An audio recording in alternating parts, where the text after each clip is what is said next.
In this tutorial, I'll show you how to add tables in Confluence using 3 simple methods so you can organize information clearly and make your pages easier to read.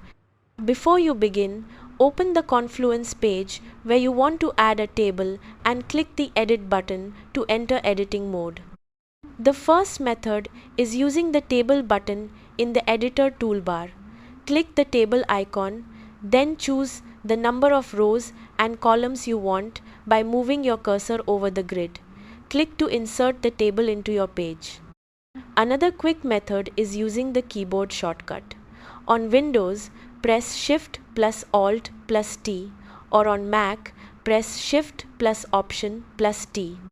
Confluence will insert a new table, allowing you to start entering your content immediately.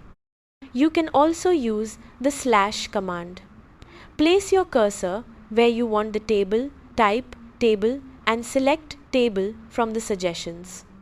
Confluence will insert a default table, which you can expand by adding additional rows and columns as needed. After inserting your table, click inside any cell to begin entering your information.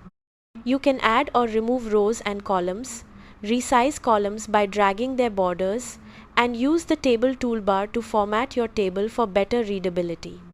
Once your table is complete, click Publish to save your changes and make them available to your team. That's how to add tables in Confluence. Thanks for watching.